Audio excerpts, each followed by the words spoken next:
What's up? What's goody, chat? I wanted to just talk about the OKC Spurs series. Obviously, the Spurs won Game 7 last night, but I just wanted to review this series. I was thinking about it earlier. We'll start with OKC side. Shea had by far his best game of the entire series. He was really doing everything he could on the floor this game. I'm gonna be fully honest. I feel like no one in the world, even if you don't like Shea, should be blaming him for this loss. I think that blame 100% should be on the rest of the roster because none of them showed up.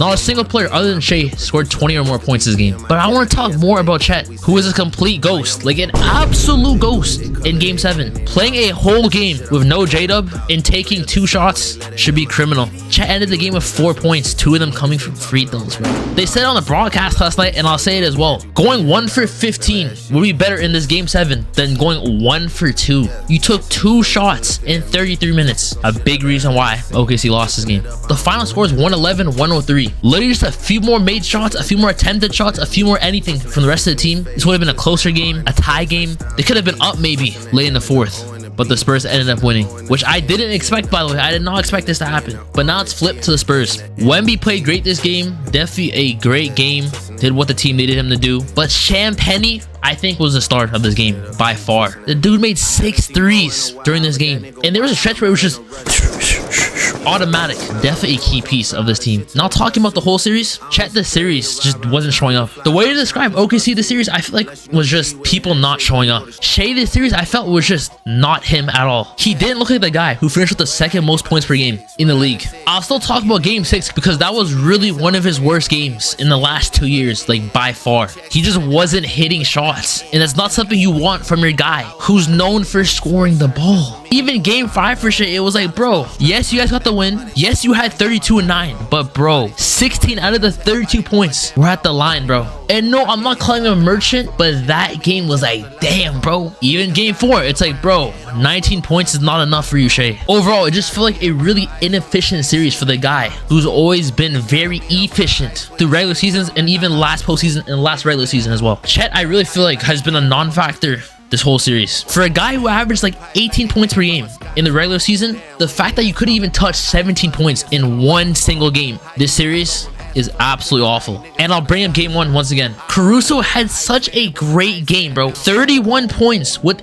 8 threes off the bench, and you guys managed to lose this game. Blows my mind.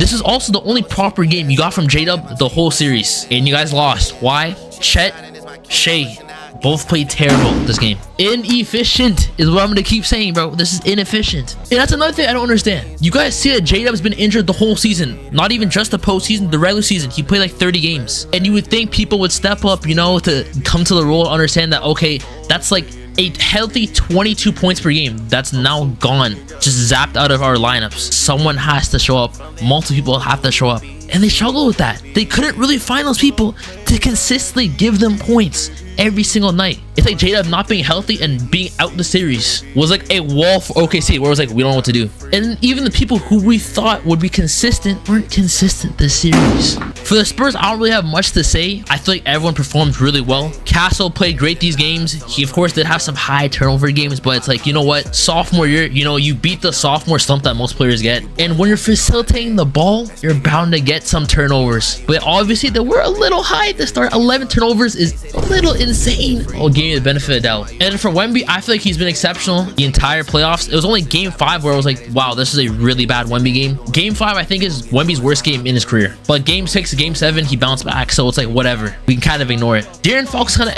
this series. He was injured the first 2 games. So it was kind of like, might have lost his rhythm a little bit. But Game 7, he definitely showed up too. Going back to my prediction video before the playoffs even started, I said this would be the hardest series for both of these teams. I gotta take the Thunder. But I do think it takes the Thunder 7 games to get rid of the Spurs. This would definitely be the hardest matchup of the playoffs. And I did acknowledge that in the regular season, OKC had their trouble playing the Spurs, but I thought people would show up more consistently, and I was wrong. I do gotta shout out Wemby though, bro. First playoffs, you're in the finals, and you're gonna win the finals because it's Knicks. Bro, some crazy stuff, bro. Wemby, I'm telling you, after these playoffs, will be high on all-time rankings already. I'm sorry. The guy hasn't even touched his prime yet, and he's already doing crazy stuff. So my prediction for the finals, Spurs versus Knicks, is very simple. I'm taking the Spurs in 5. 6 at the absolute maximum. But the Knicks have a 0% chance of winning this series, I feel like. But yeah, chat, those are my thoughts on the OKC Spurs series. Arguably the best series of this whole playoffs. We'll see how these finals go. They might actually be worse than Miami Heat versus Denver Nuggets. Like, I'm expecting blowouts, not gonna lie. Don't forget to like, comment, subscribe, turn on post notifications, all that good stuff, as Swish out would say.